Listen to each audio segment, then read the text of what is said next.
السلام علیکم ناظرین، میں محمد اسلم حسین سیاست کے اس عالمی خبر نامے میں آپ سب کا استقبال کرتا ہوں۔ پیش ہے آج کی کچھ اہم خبریں۔ نیپال میں بلند شاہ کی قیادت والی حکومت کے خلاف عوامی غصہ تیزی سے بڑھ رہا ہے۔ بلند شاہ کو اقتدار سنبھالے 1 مہینہ بھی نہیں گزرا کہ ابھی سے عوام میں عدم اطمینان بڑھنا شروع ہو گیا ہے۔ کھٹمنڈو سمیت کئی شہروں میں طلبہ، سیاسی جماعتیں اور عام لوگ سڑکوں پر نکل کر احتجاج کر رہے ہیں۔ اس سے یہ سوالات اٹھ رہے ہیں کہ کیا بلند شاہ امریکی صدر ڈونلڈ ٹرمپ جیسی غلطی کر رہے ہیں؟ بلند شاہ کی نیپال حکومت نے بھارت سے درآمد کی جانے والی اشیاء پر کسٹم ڈیوٹی بڑھا دی ہے۔ نیپال کی حکومت نے 100 روپے سے زیادہ کی قیمت کے سامان پر ڈیوٹی عائد کر دی ہے۔ اس سے روزمرہ کی اشیاء کی قیمتوں پر اثر پڑے گا۔ مظاہرین کا کہنا ہے کہ اس فیصلے سے عام لوگوں پر اضافی بوجھ پڑے گا۔ نیپال میں عوام صرف کسٹم ڈیوٹی بڑھانے کے فیصلے پر ناراض نہیں ہے، طلبہ میں بھی بڑے پیمانے پر عدم اطمینان ہے۔ بلند شاہ حکومت کے سخت موقف کی وجہ سے طلبہ تنظیموں میں غصہ بڑھ رہا ہے۔ طلبہ تنظیموں کا کہنا ہے کہ حکومت براہ راست ملوث ہونے کے بجائے دباؤ کے ہتھ کنڈوں کا سہارا لے رہی ہے، جس کی وجہ سے طلبہ ملک بھر میں سڑکوں پر نکل آئے ہیں۔ نیپال میں وزیر اعظم بلند شاہ کی حکومت کے خلاف عوامی عدم اطمینان کے درمیان ایک اہم خبر سامنے آئی ہے۔ نیپال کے وزیر داخلہ سوڈان گرونگ نے استعفیٰ دے دیا۔ گرونگ کو متعدد الزامات کا سامنا ہے، جن میں غیر متناسب اثاثے اور دیگر بدعمالیاں شامل ہیں۔ گرونگ، جنہیں متنازع تاجروں کے ساتھ اسٹاک کے مختلف لین دین میں ملوث ہونے کے الزامات کا سامنا ہے، انہوں نے اپنا استعفیٰ وزیر اعظم بلند شاہ کو پیش کر دیا۔ انہوں نے اپنے استعفے کا اعلان سوشل میڈیا کے ذریعے کیا۔ وزیر اعظم بلند شاہ نے اسی دن وزراء کی کابینہ تشکیل دی تھی جس دن ان کا تقرر کیا گیا تھا، اور اسی دن گرونگ کو وزیر داخلہ مقرر کیا گیا تھا۔ گرونگ، جنہوں نے ابتدائی طور پر اعلیٰ عہدیداروں کو گرفتار کر کے شہرت حاصل کی، حالیہ دنوں میں مسلسل تنقید کا مرکز بنے ہوئے ہیں۔ اسلام آباد راہ تکتا رہا، لیکن بات چیت کے لیے ایران کے موقف میں تبدیلی نہیں آئی۔ دوسری طرف امریکی صدر ڈونلڈ ٹرمپ نے جنگ بندی میں توسیع کا اعلان کر دیا، لیکن انہوں نے واضح کیا کہ ناکہ بندی جاری رہے گی۔ صدر ٹرمپ کا یہ فیصلہ ان کے سابقہ بیان سے متصادم ہے، جس میں انہوں نے کہا تھا کہ وہ جنگ بندی میں توسیع کے حق میں نہیں ہیں۔ جنگ بندی کا اعلان کرتے ہوئے ڈونلڈ ٹرمپ نے سوشل پر جاری کردہ بیان میں کہا ہے کہ اس حقیقت کی بنیاد پر کہ ایران کی حکومت داخلی طور پر بٹی ہوئی ہے، جو غیر متوقع نہیں۔ اس لیے فیلڈ مارشل عاصم منیر اور پاکستان کے وزیر اعظم شہباز شریف کی درخواست پر ہمیں کہا گیا ہے کہ ایران پر حملے کو اس وقت تک روک دیا جائے گا جب تک کہ ان کے لیڈران اور نمائندے ایک متحدہ تجویز پیش نہ کر دیں۔ اس لیے ہم نے فوج کو ناکہ بندی جاری رکھنے کی ہدایت دی۔ اس بیچ خبر رساں ادارے ایکسس کی رپورٹ کے مطابق ایرانی قیادت کے ایک سینئر مشیر نے کہا کہ توسیع شدہ جنگ بندی کا اعلان کوئی معنی نہیں رکھتا اور ناکہ بندی جاری رکھنا جنگ کے مترادف سمجھا جائے گا۔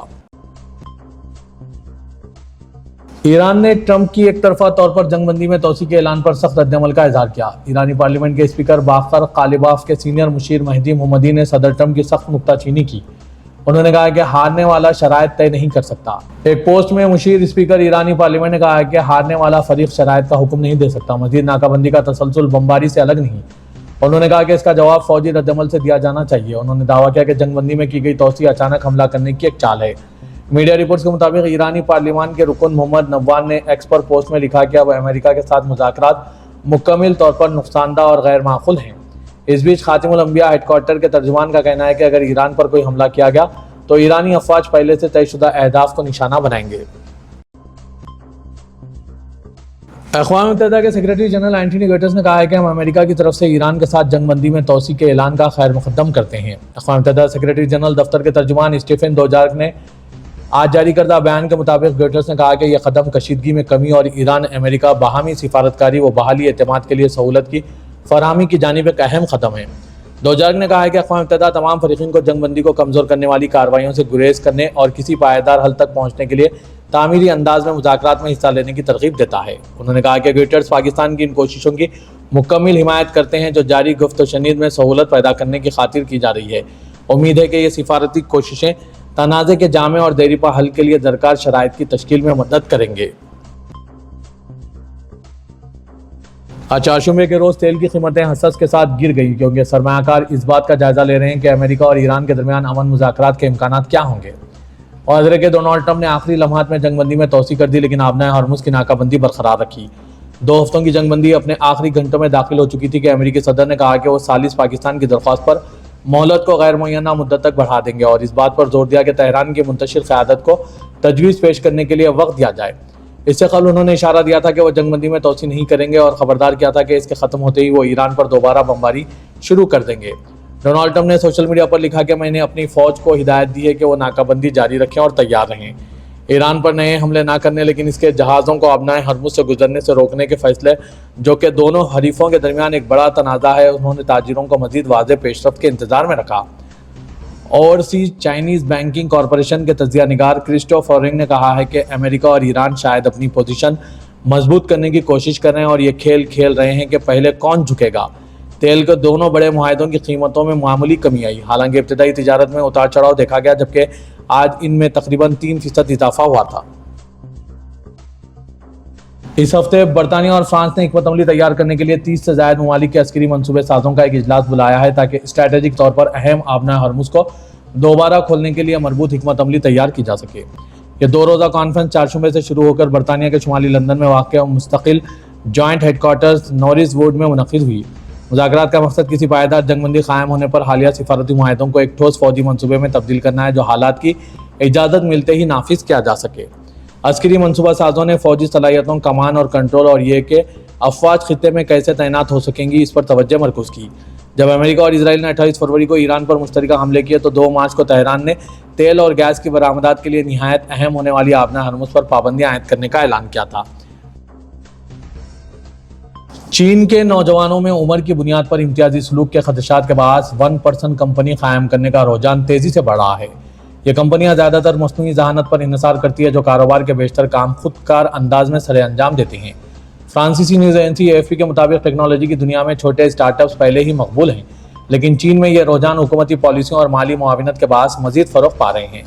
مختلف شہروں نے لاکھوں ڈالر کے فنڈز اور کرائے پر سبسڈی دینے کا اعلان کیا گیا تاکہ نوجوان اپنی کمپنیاں قائم کر سکیں۔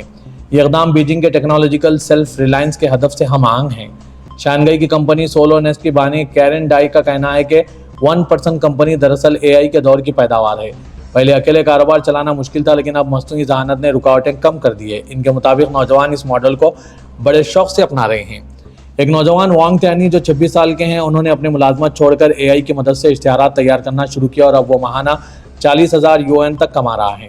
ان کا کہنا ہے کہ یہ رجحان مستقبل میں بڑا ٹرینڈ بن جائے گا کیونکہ AI کاروبار کو زیادہ مؤثر اور تیز رفتار بنا رہا ہے۔ امریکی دفاعی کمپنیوں نے فوجی ساز و سامان کی طلب میں غیر معمولی اضافہ رپورٹ کیا ہے کیونکہ مشرق وسطی کی جنگ کی وجہ سے دنیا بھر کی حکومتوں کی جانب سے نئے آرڈرز دیے جا رہے ہیں۔ فرانسیسی نیوز ایجنسی AFP کے مطابق آج جاری ہوئے آمدنی کی رپورٹ نے اشارہ دیا کہ 2025 میں مضبوط کارکردگی کے بعد 2026 بھی ایک اور طاقتور سال ثابت ہوگا، جس کی وجہ سے غزہ اور یوکرین میں جاری تنازعات، روس کی یورپی فضائی حدود میں مداخلت، چین اور تائیوان کے کشیدہ تعلقات اور بحر احمر میں بڑھتی ہوئی کشیدگی بتائی جا رہی ہے۔ کشیدگی میں اضافے کے بعد مزید حکومتیں فوجی ساز و سامان کا آرڈر دے رہی ہے۔ ایسے ممالک جو پہلے ہی تنازع کا شکار ہیں، انہیں اپنے ذخائر پورا یا مشنری کو درست رکھنے کے لیے مزید اخراجات کرنے کی ضرورت پیش آ رہی ہے۔ امریکی دفاعی کمپنیوں RTX، نارتھروپ گرومن اور GO ایرو اسپیسز نے پہلے سہ ماہی میں آرڈر میں اضافہ رپورٹ کیا ہے۔ RTX کے CEO کرس کیلوو نے وال اسٹریٹ کے تجزیہ نگاروں سے گفتگو میں کہا ہے کہ کمپنی مشرق وسطی کے تنازع کے پائیدار حل کی امید رکھتی ہے، لیکن ساتھ ہی کمپنی پینٹاگون کے ساتھ مل کر اسلحہ سازی کی پیداوار کو تیز کرنے پر بھی کام کر رہی ہے۔ جرمنی آبنائے ہرمز میں جہازوں کو تحفظ فراہم کرنے کے لیے بین الاقوامی مشن میں شرکت کے لیے 3 بحری جہاز تعینات کرنے کا منصوبہ بنا رہا ہے۔ ڈیرا شپیکل میگزین نے جرمن قومی سلامتی کونسل کے ارکان کے حوالے سے یہ اطلاع دی۔ میگزین نے آج اپنی رپورٹ میں بتایا کہ جرمن چانسلر فریڈرک مرز کی سربراہی میں کونسل کا اجلاس منعقد ہوا جس میں مغربی ایشیا کی صورتحال سمیت کئی اہم سیاسی اور اقتصادی امور پر تبادلہ خیال کیا گیا۔ رپورٹ میں کہا گیا کہ کونسل اس مشن میں حصہ لینے کے لیے 2 مائن سویپرز یعنی بارودی سرنگ ہٹانے والے جہاز اور ایک سپلائی جہاز کی تعیناتی کی اجازت دے سکتی ہے۔ مزید رپورٹ میں کہا گیا کہ جرمنی نے اسپائٹس مشن کے ایک حصے کے طور پر اس وقت جبوتی میں تعینات ایک چھوٹے جاسوسی طیارے کو بھی تعینات کرنے کی تجویز پیش کی۔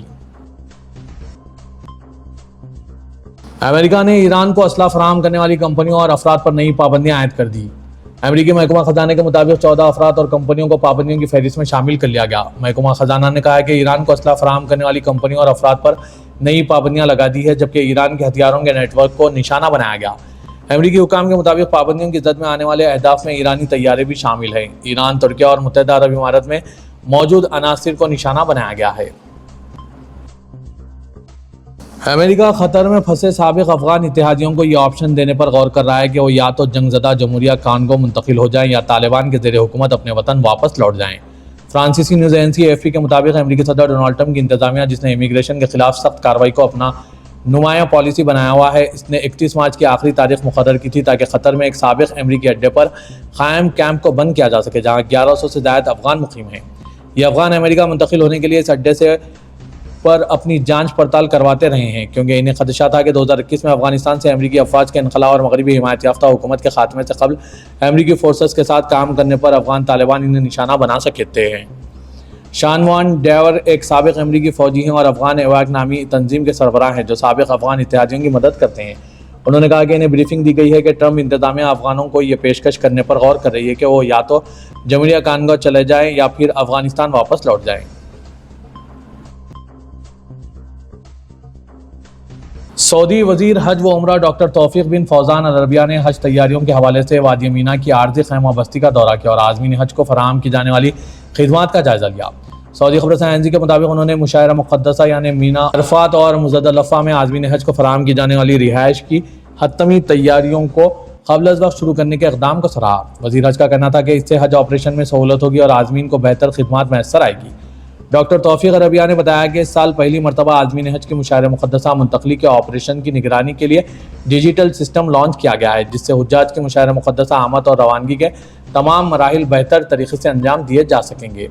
انہوں نے مزید کہا کہ مشاعرہ مقدسہ کے خیموں میں آگہی بورڈز اور سائنس نصب کیے گئے ہیں جن پر عازمین حج کے لیے اہم ہدایات بھی درج ہے جس سے انہیں سہولت ہوگی۔ پاکستان کے وزیر اعظم شہباز شریف نے ایران کے ساتھ جاری جنگ بندی میں توسیع پر امریکی صدر ڈونلڈ ٹرمپ کا شکریہ ادا کیا۔ وزیر اعظم پاکستان نے آفیشیل ایکس اکاؤنٹ پر پوسٹ میں کہا، ذاتی حیثیت میں اور فیلڈ مارشل عاصم منیر کی جانب سے خلوص دل سے صدر ڈونلڈ ٹرمپ کا شکریہ ادا کرتا ہوں کہ جنہوں نے سفارتی کوششوں کو جاری رکھنے کے لیے جنگ بندی میں توسیع کی، پاکستانی درخواست کو مہربانی سے قبول کیا، اعتماد اور بھروسے کے ساتھ تنازع کے مذاکرات کے ذریعے حل کے لیے اپنی مخلصانہ کوششیں جاری رکھیں گے۔ شہباز شریف نے اس امید کا اظہار کیا کہ دونوں فریق جنگ بندی کی پابندی جاری رکھیں گے اور اسلام آباد میں طے شدہ مذاکرات کے دوسرے دور میں تنازع کے مستقل خاتمے کے لیے ایک جامع امن معاہدے پر اتفاق کر سکیں گے۔ اس سے قبل ایک بیان میں پاکستان کے وزیر اطلاعات عطا اللہ طاہر نے امریکہ اور ایران کے درمیان مذاکرات کے دوسرے ممکنہ راؤنڈ کے حوالے سے صورتحال واضح کی تھی۔